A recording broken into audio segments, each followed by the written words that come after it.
Damn, son, where'd you find this?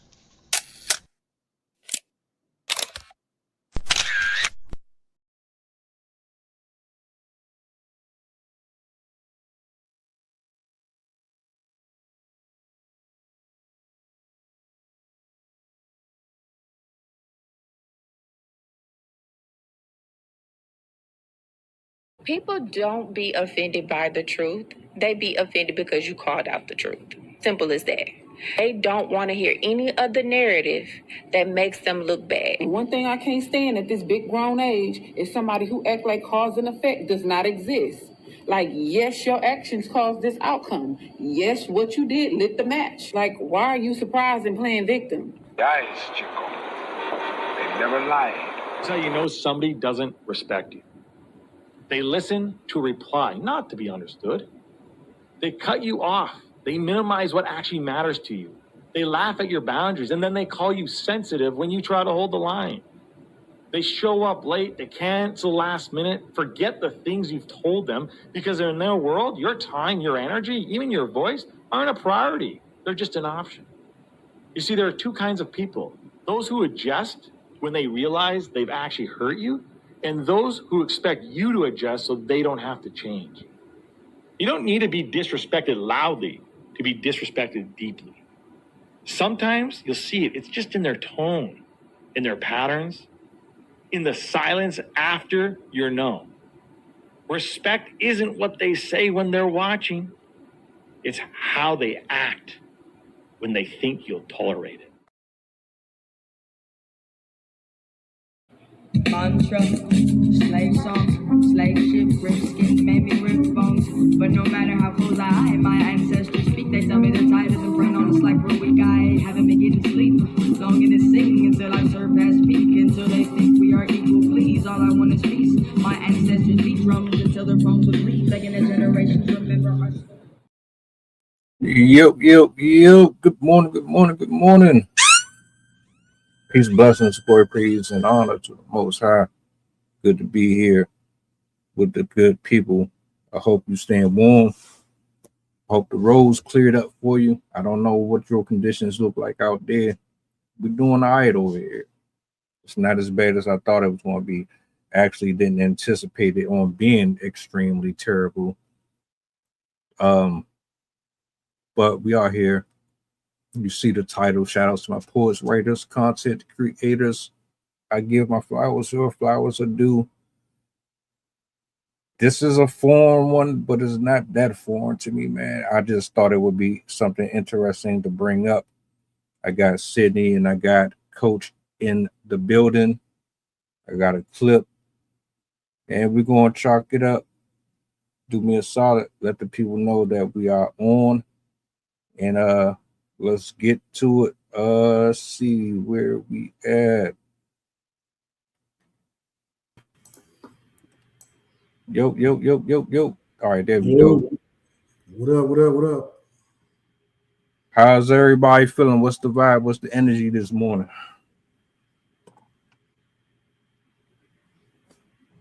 Doing pretty good. I've been up since like 3, but I woke up voluntarily, so I don't feel tired at least.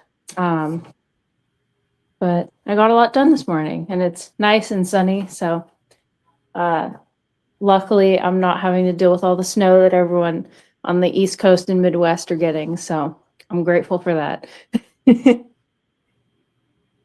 Right on. Look, I'm going to bring this up on the big screen. We're going to jump straight into it. Yeah. Hold on. Matter of fact, let me make sure this is maxed out. All right. Noodle exposed, hiding a black woman's body, harvesting the organs. It's a damn shame. Put it up full mask. California woman goes missing. Is found in a morgue months later with organs taken out of her body. Ms. Tonya Walker went missing in November of 2023, could not be found anywhere by the family. This prompted a thorough search. throughout their home of Sacramento for months. The investigation officially began November 10th, when Tonya's family reported her missing to the police. It's not like Tonya Walker to do this, so they got police involved. Her sisters, the Walker's appearance, searched for months. Then a break came. A break in the case did not come until May 2024, several months later, when the DOJ noticed that she had been marked as deceased by the DMV. So a sheriff's deputy told the family that they had finally found Walker's body on a shelf in a morgue located on the outskirts of Sacramento. When family arrived, they were shown Miss Walker's body. Walker was missing her eyes and her epidermal, her skin, was identified through the renderings of a tattoo on her arm. Walker's family discovered that she actually died in November 2nd of cardiac arrest.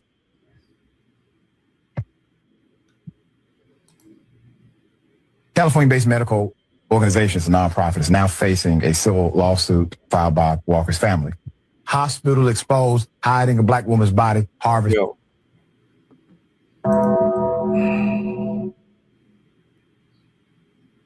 That shit is crazy, man. That is crazy. This is the first time I actually seen a story reported on this before. And I've done stories on things like this.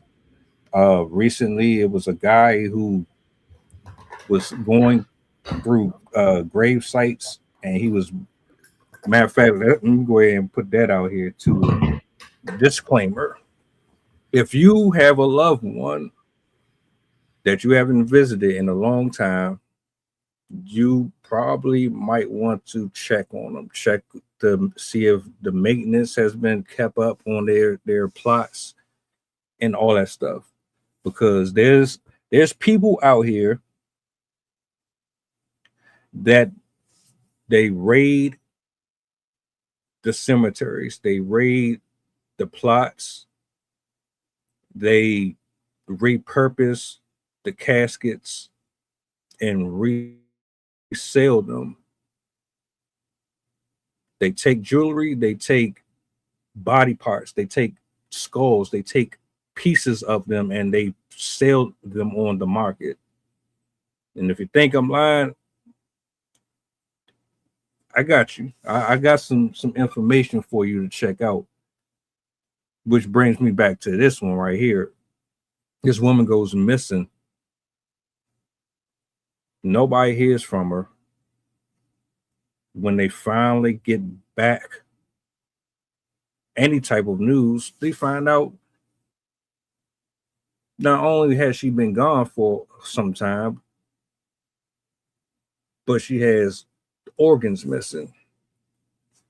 What's your initial thoughts on this video?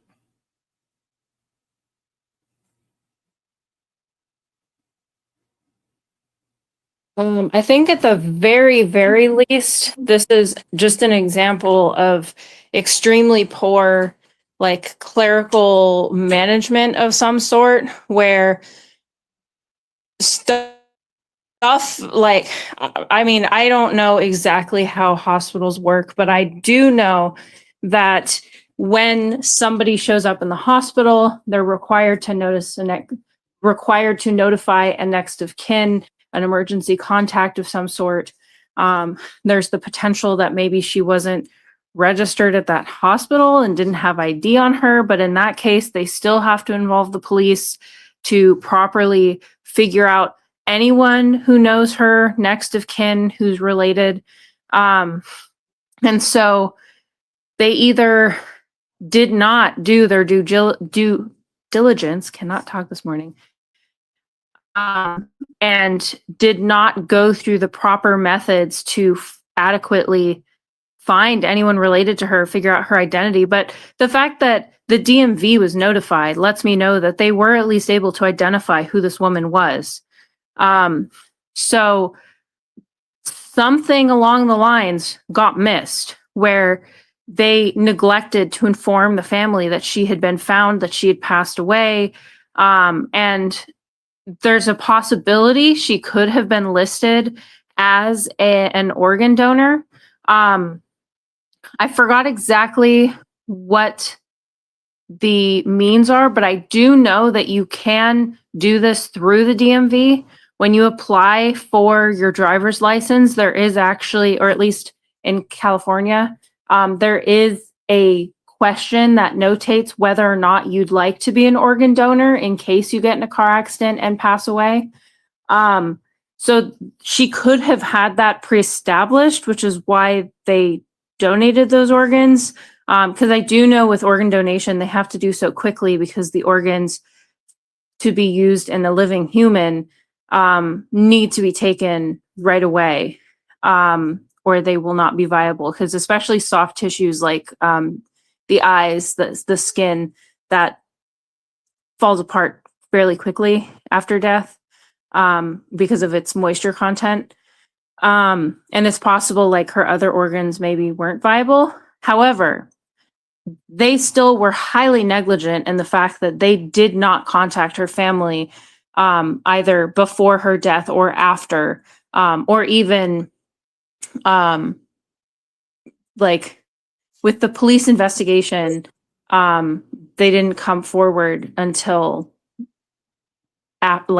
way later. So yeah, definitely negligence on the part of the hospital. And I'm glad that they're filing a lawsuit because this is definitely falling under the hospital's error and not law enforcement.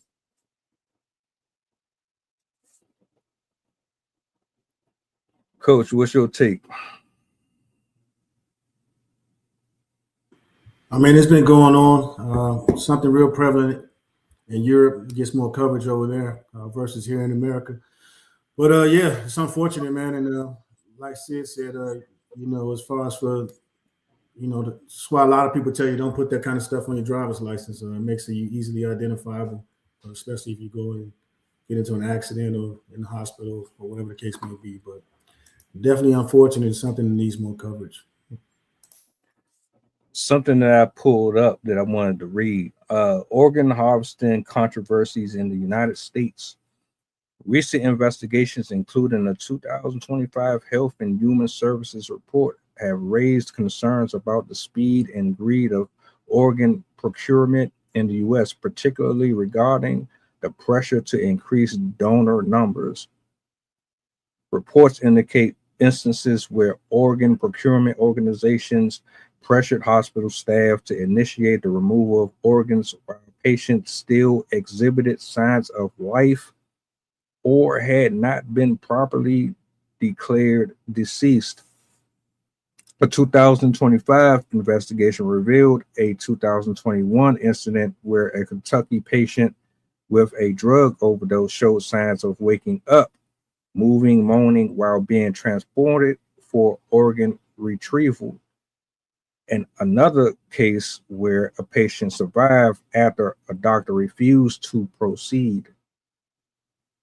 The push for increased transplant numbers have led to investigations into whether some OPOs are prioritizing the number of transplants over ethical standards. This is wild. So you telling me that there are people that are literally on their deathbed fighting for their life. They're probably going to survive. And you're saying we're going to pretend like we don't see this person showing signs of life. And we're just going to continue with the procedure anyway, because there's a market for it or there's a demand for this. And we need to get these numbers up. So we're just going to keep on with the process.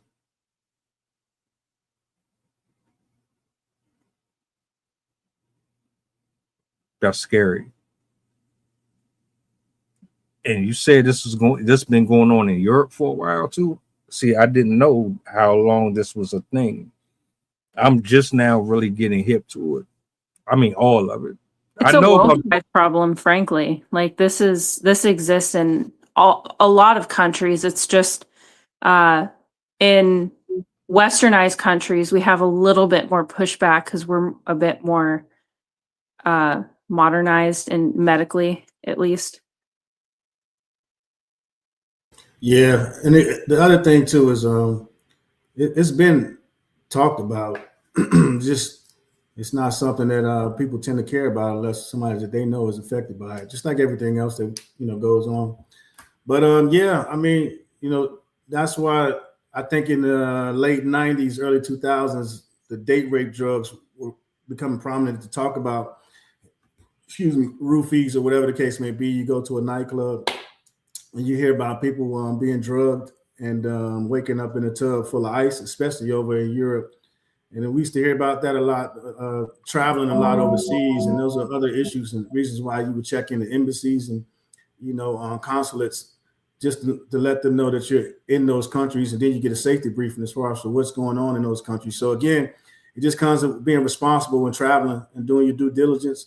And, you start to think about, like, a lot of people would, not to poke at Groupons, but we're going to the DR, Dominican Republic, and a lot of people were drinking or whatever, consuming some type of recreational, beverages or drugs, and not making it home.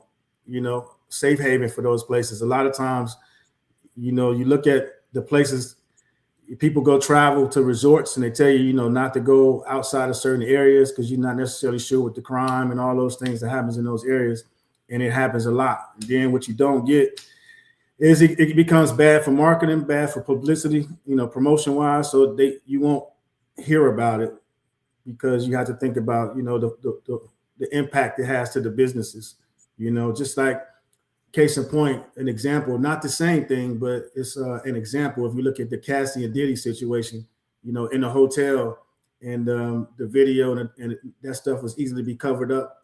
It's just like that anywhere else. I mean, they got cameras everywhere, surveillance everywhere. So there's no reason why these things shouldn't be caught and publicized. But, it's a business, and they have rules and regulations as far as for taking care of their business, just like anybody else does. I have a few stories that would apply to this. One of them happened very recently. I remember reading about this. It happened in August of this past year. A woman woke up from a coma right as they were cutting her open to take her organs from her. They did not properly judge that she was still alive. She was a homeless woman. And so her family was basically just told, oh yeah, her condition's irreversible. She's not going to regain consciousness. And so they were like, all right, sure. Go ahead with the procedure. And as they were getting ready to basically cut her open and remove her organs, she woke up. And so she narrowly avoided being killed through the process of having your organs donated, which she would have been conscious for some of that if she had woken up during that procedure, which for anyone that does not know, it is deeply traumatizing, obviously. But there's lots of stories with that that I won't get into, but it does a tremendous amount of psychological damage if you experience surgery while being awake. This happens even besides organ procurement. But anyways, there was another story recently as well. I believe it was like November, December of this past year, where a hospital was, this is something they do a lot as well. Even if you aren't an organ donor, if the hospital has deemed you a hopeless case, they will push the family to remove life support, even if the family wants to proceed with life support. And there was a father that ended up going to prison for a short amount of time. They might have let him off because of the circumstances, but I'm pretty sure he ended up getting put in jail for this. He threatened nurses at gunpoint because they basically were like, no, we're going to take your son off life support. And the father was like, no, there's still life in him. I know my son, he's been holding my hand. I know he's still alive. But the doctors were basically like, no, we're going to get a court order. We're going to arrest you. Like, if you don't let us do this, then Like there's going to be problems for you. And so I think the standoff was a couple hours at least. And he ended up being right. When the police came to take him away, as soon as he let go of his son's hand, his son moved. And so the doctors were like, wow, he is still alive. We should not do this. And so he did end up saving his son's life, and his son fully woke up. He didn't completely recover because it was a traumatic brain injury, but it's just another example of how hospitals will often go forward with death procedures, even if the family members don't want to, because they have quotas. They have, as they've said, or as you said with the quote, if somebody's an organ donor, there's that extra push because they're like, we need to get this stuff while it's fresh. And so we don't really care if you know, they're not fully there yet. Like, we just want to get what we can get. And I've had a personal experience with this. In 2008, my dad had a brain hemorrhage that impacted 75% of his brain. He had basically been bleeding through the night, and his entire frontal lobe and left side of his head was filled with blood. And I distinctly remember, I was only 12-ish at the time. The doctor went up to my mom and he was like, I would consider, like, don't proceed with life-saving procedures because your husband wouldn't want to live like this. And my mom was like, what do you mean? Don't tell me what my family wants, what my husband wants. You don't know him. And the doctor basically kept trying to push her, saying like, it's not worth it. You're just going to suffer. You're going to force him to suffer. And my dad, like, albeit he didn't make a full recovery, he lost a lot of his abilities, but he was able to talk again. He was able to walk again. He was able to drive again. And he lived another, 11 years after that stroke. But it's the kind of thing that people deal with a lot, where the doctors are putting unnecessary pressure on people just because they want to get the beds empty. They want to get the organs harvested. They want to, because as you said, Coach, they're business. And that's a lot of places, not all of them, but a lot of places, they care more about their numbers than they do about the people.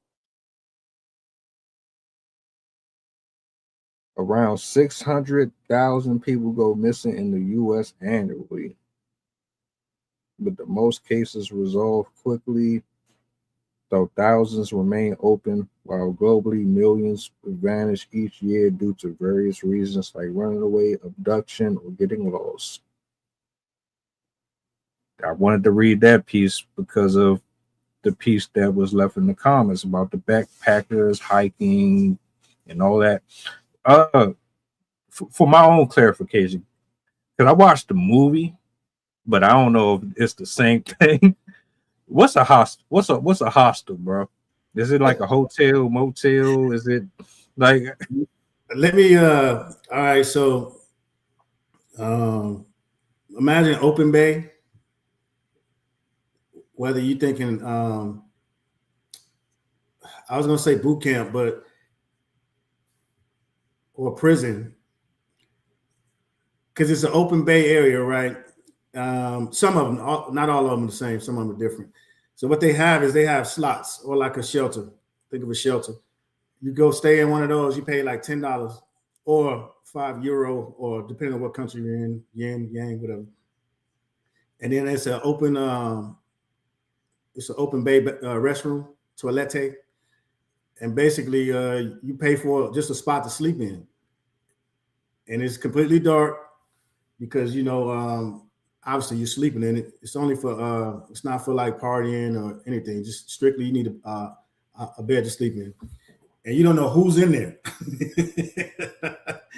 Anybody can be walking around in there, and then in the middle of the night, somebody grab your ass, duct tape you, zip tie you, and get you up out of there. Or you go to the restroom, toilette in the middle of the night or in the morning, because typically what happens is people are frequently in and out throughout the night, throughout the day. You don't know who's in there. And that's what happens, man. Some of them are equivalent to, like, let's say a Motel 2, not a 6, but like a Motel 2. They're that bad off. You know what I mean? Tellies, or whatever you want to call them. Not a hotel, but a motel. But yeah, a real bad shelter environment. Think of the worst, just like the movie, and then just think about what can happen inside of there. Now, I'm not saying that these are all bad places or anything like that, because I slept in many of them. But it's just the potential, the risk that comes with it, you know, not weighing that risk and that factor, because you don't stay in a, let's say, a Holiday Inn or something along those lines that's a step above 2-star, but not necessarily as bad. But that would cost more money depending on what country you're in. So the hostel is, you know, what the backpackers typically go stay in, or a bunch of people that's going to go party, you know, and in that way it's cheap, inexpensive, get up, take a shower, and just keep it moving. But yeah, it's just like the movie, but you know, not as much theatrics, but the potential and the risk for adverse activities is the issue. The look of them is kind of like what you'd expect from a really cheap summer camp for kids, where it's just like bunk beds next to bunk beds next to bunk beds, and you're all in the same shared space, one bathroom for everyone, but then you're not paying $200 with a bunch of kids. It's $10 and whoever. Right. Yeah. Yo, when I watched that movie, a part of me was like, all right, all of this can't be fictional. You know, there's truth to a lot of this stuff. So when I'm looking at it, I'm like, bro, is there really people out here that's sitting behind glass walls, see-through mirrors, they bidding on people, and they putting price tags on what torture devices they can use on a person and all? I'm like, oh, this is wild, man. What are we doing? What are we doing here in this country? And then you just up and you want to travel and go all these different places with one or two people. Are people really doing their research? Like, if I'm going to get up and I'm going to go to Europe, like, shout out to Rob. Rob be everywhere. And I got to ask him, how much do you know when you be going to these places, bro? And how many people are you going with? Like, I'm not traveling by myself ever. And I'm not going with somebody I don't trust. We talked about that before too. Having people around you that you don't really have the instincts of, oh, well, if there's some things going on, I can trust that they're gonna be on their P's and Q's like me. Nah. What do you think one of the things we should be looking out for with this pushing donor thing, illegal donors, harvesting, disappearing, and I don't know, like it's a whole lot to unpack, man, because I know if I don't hear from somebody for a while, I'm definitely going to be wondering if they alive or not. So one thing that you would say to look out for if you're going to be a donor.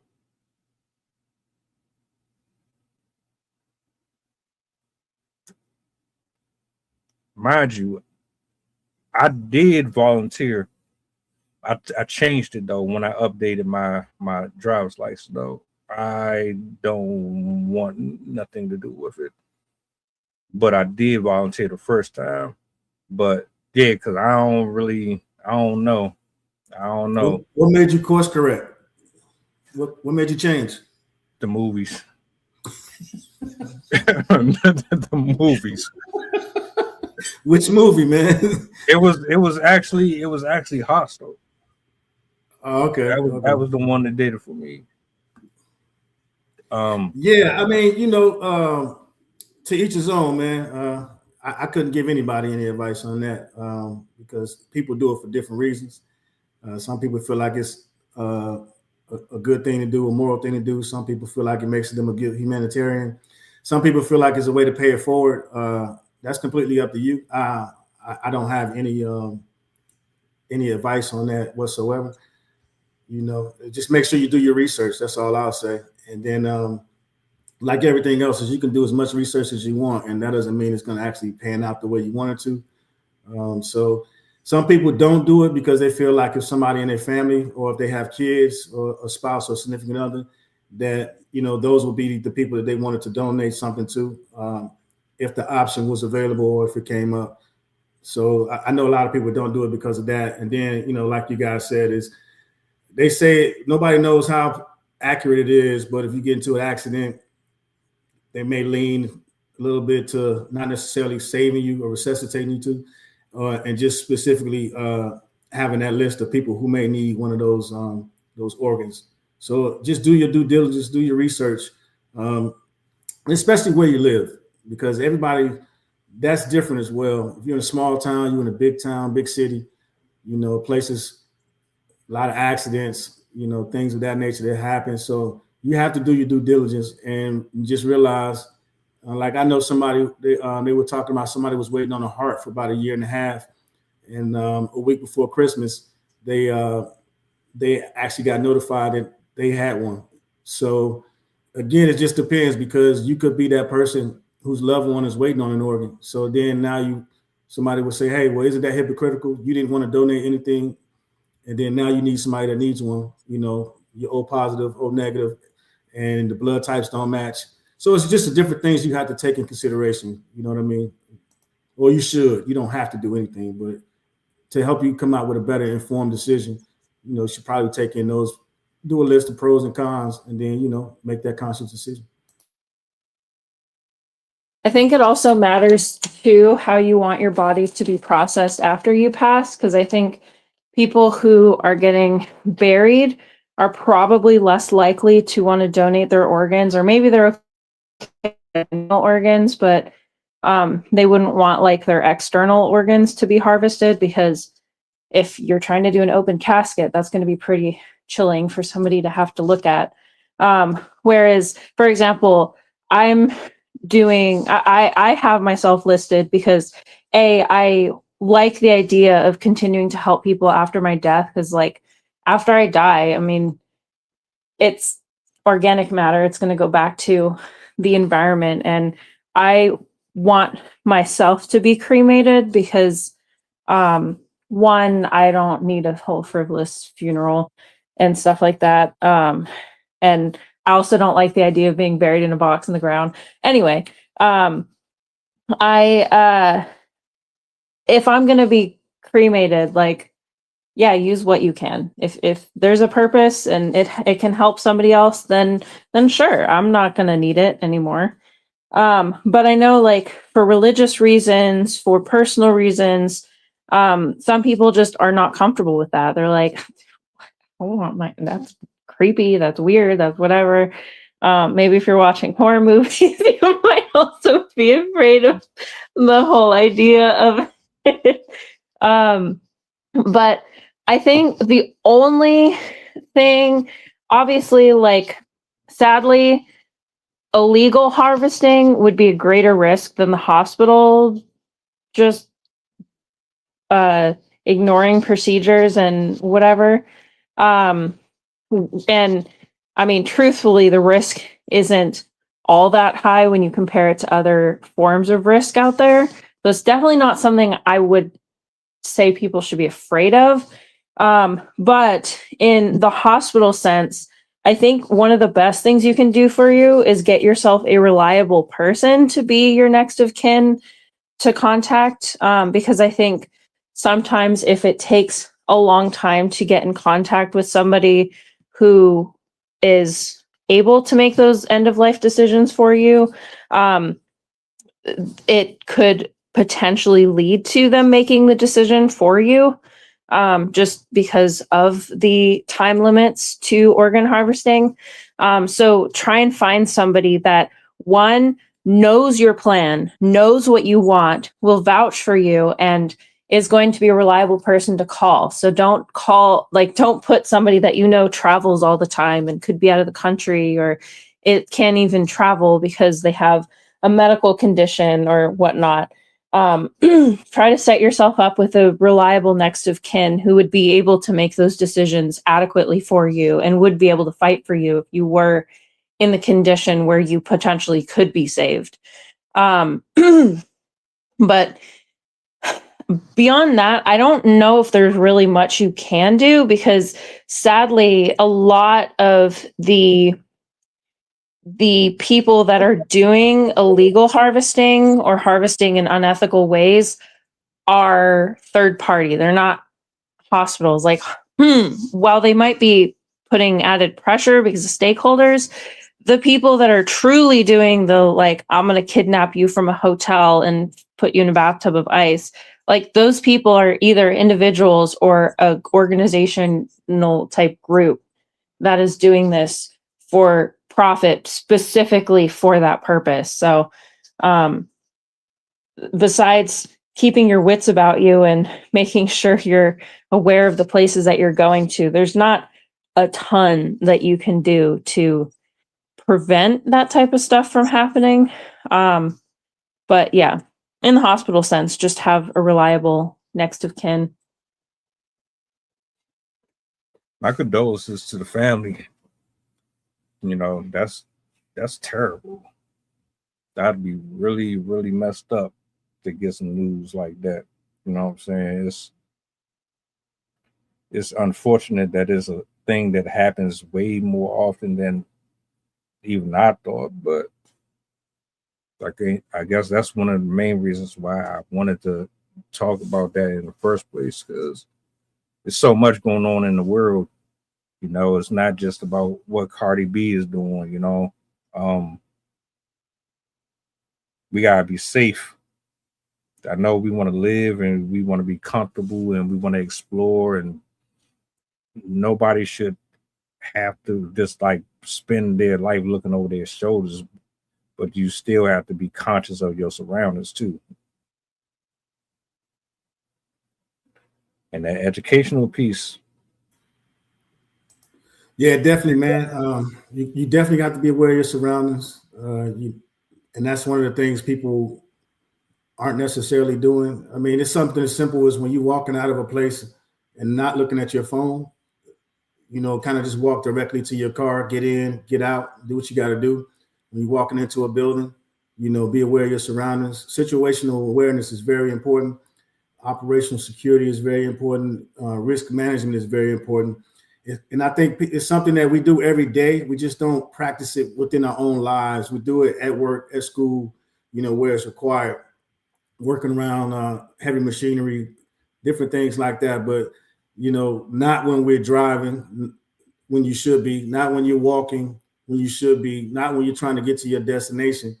You know, I think it's just the entitlement piece, man, is everybody, you know, just feels like nothing's going to happen, so they don't have to worry about those type of things. And it goes back to, you know, what I always say is, instead of being reactive, be proactive. You know, it's too late when you're in a situation, but the whole time, if you know, you're kind of on the defense, and you have to be that way.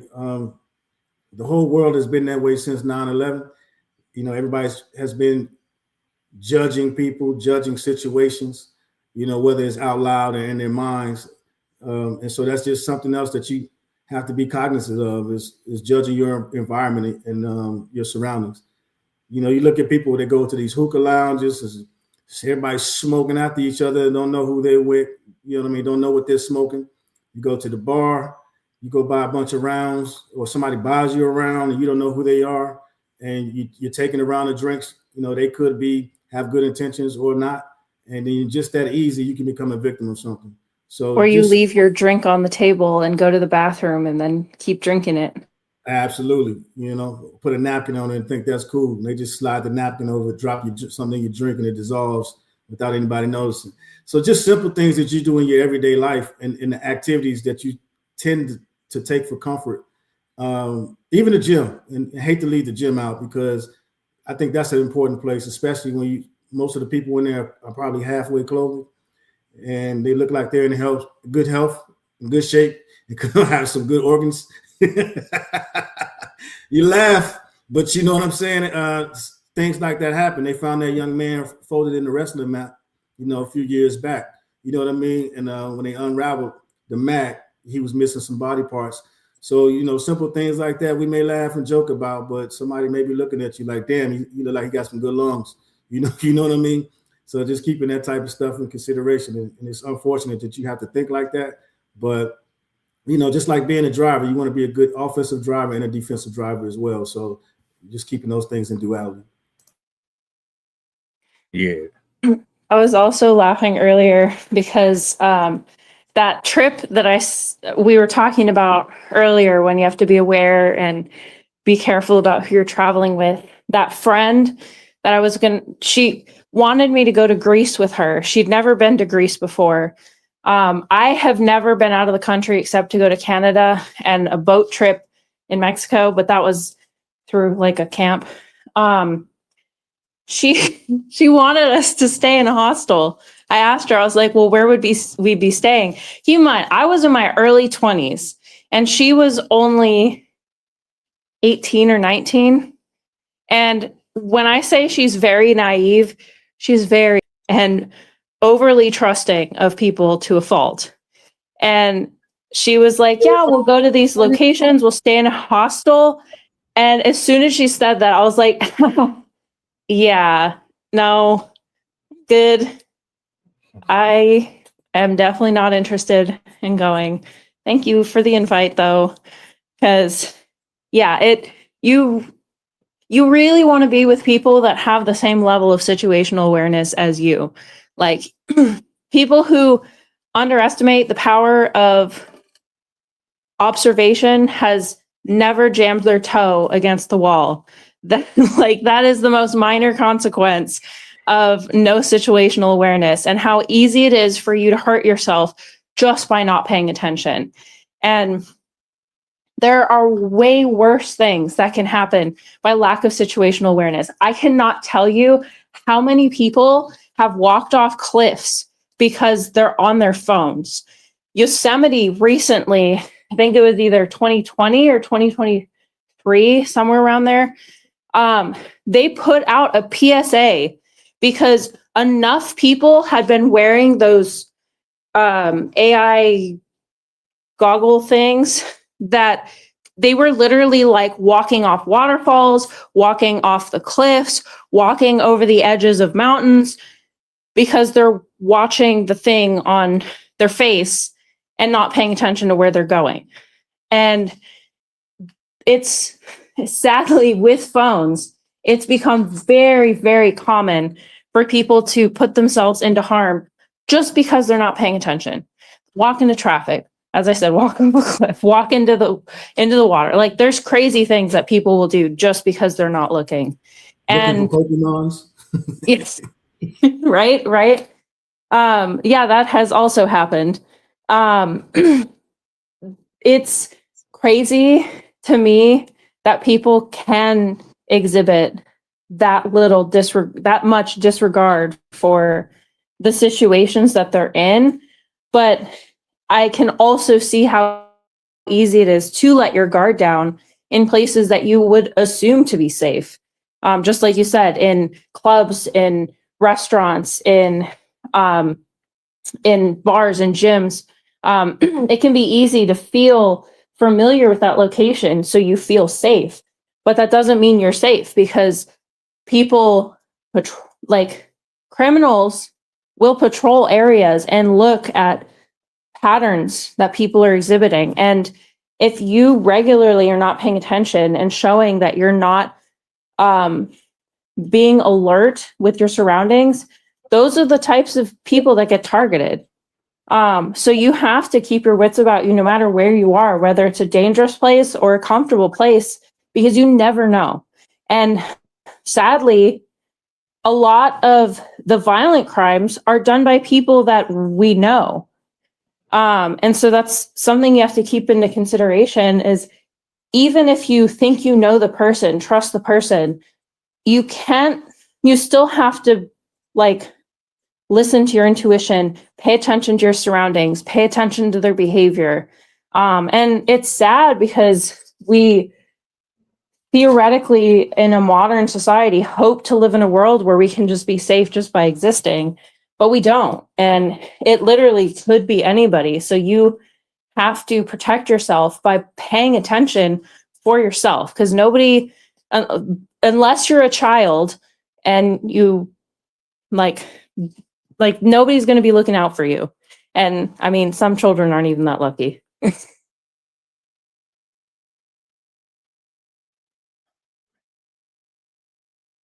I still don't know how the hell that student got caught up in that gym. That one never sat well with me. And I'm not even sure if they even found the suspect in that. But that Goes back to what we're talking about, man. You know what I'm saying? What happened to him? Nobody heard anything about it. The school never talked about it again. I mean, if they did, it went away pretty fast. But it just goes back to what we're talking about. You know, if somebody get paid off, you know what I mean? Because nobody's running around talking about fighting for justice and looking for those type of things. So that's the other thing, man. When these things happen, what happens to the family? You know, what happens to the people that were advocating for justice and all this type of stuff?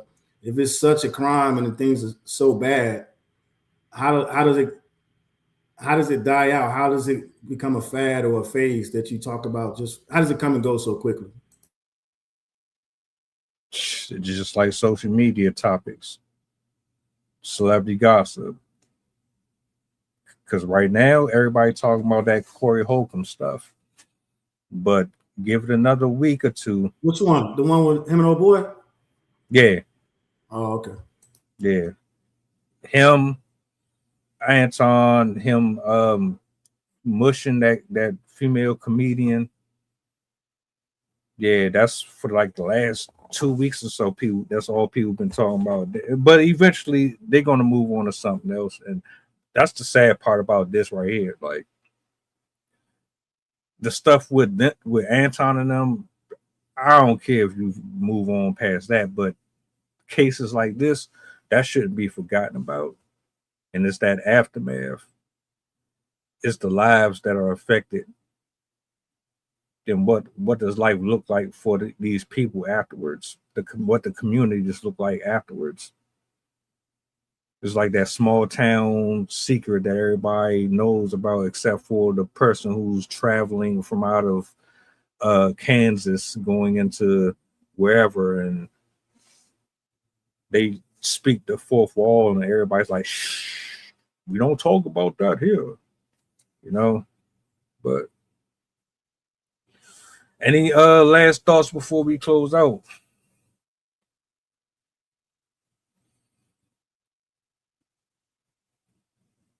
I want to say thank you to the people who pulled up.